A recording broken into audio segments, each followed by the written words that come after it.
پیارے نبی صلی اللہ علیہ وسلم کے زمانے میں تو عورتیں مسجد میں جا کر نماز پڑھتی تھی باجماعت، تو تم کیوں منع کرتے ہو؟ میرے بھائی آدھی بات لی ہے آپ نے۔ نبی اکرم صلی اللہ علیہ وسلم نے فرمایا علیکم بسنتی وسنت الخلفاء الراشدین المہدیین۔ کیا فرمایا کہ لوگوں تم پر میرا طریقہ،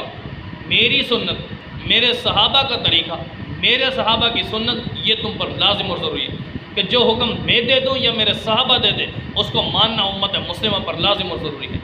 تو میرے محبوب صلی اللہ علیہ وسلم نے اگرچہ نماز پڑھنے سے عورت کو مسجد میں منع نہیں کیا، عورتیں آتی تھی نماز پڑھ کے مسجدوں میں واپس چلی جاتی تھی، لیکن میرے محبوب صلی اللہ علیہ وسلم کے بعد صحابہ نے اس چیز کو منع کر دیا، حتیٰ کہ حضرت عمر رضی اللہ تعالیٰ کو مکمل پابندی لگا دی،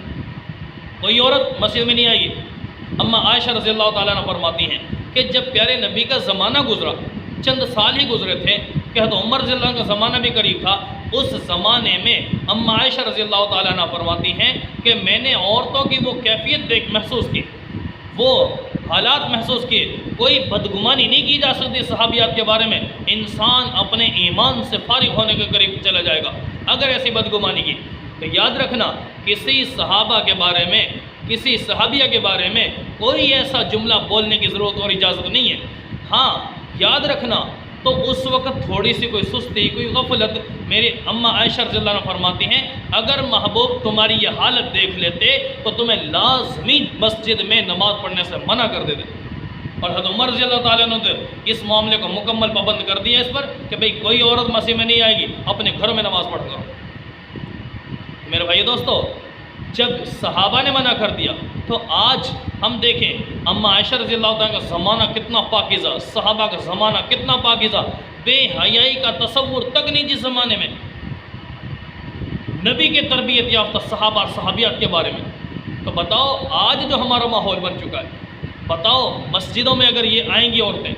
اجازت دے دی جائے تو وہاں پر مسجدوں میں تمہیں پتہ ہے کہ لوگ مسجدوں میں حالات کیسے بن چکے، مزاج کیسے بن چکے، سوچ کیسی بن چکی، دماغ کیسے ہو چکے ہیں،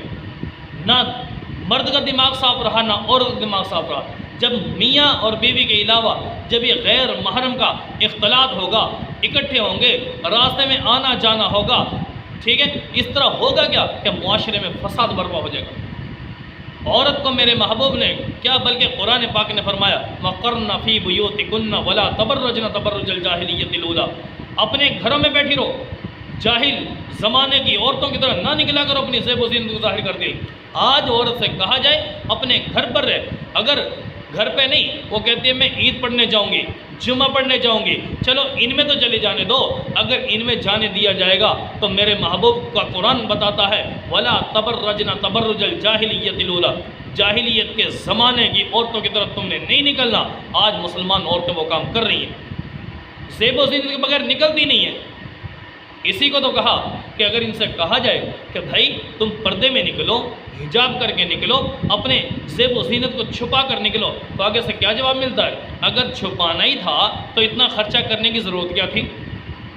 اور بھائی عید کے لیے اتنا خرچہ کیا، اگر یہ چھپا نہیں ہے تو پہننے کی کیا ضرورت، پھر اپنے گھرے نہ بیٹھی رہے؟ تو اس کا مطلب یہ ہوا تم اللہ کے لیے نہیں نکل رہی، اپنی زیب و زینت کو ظاہر کرنے کے لیے نکل رہی ہو، اپنا لباس، اپنا حلیہ، اپنا یہ کردار ظاہر کرنے کے لیے نکل رہی ہو۔ اسی کو تو میرے محبوب نے منع فرمایا تھا۔ تو بتاؤ کیسے اجازت دی جا سکتی ہے آج کل کے زمانے میں عورتوں کو نماز پڑھنے کے لیے مسجد میں؟ اس وجہ سے اللہ کا قرآن بھی بتا رہا ہے، پیغمبر کا فرمان بھی بتا رہا ہے کہ عورتیں اپنے گھروں میں رہیں، وہیں پر نمازیں پڑھیں۔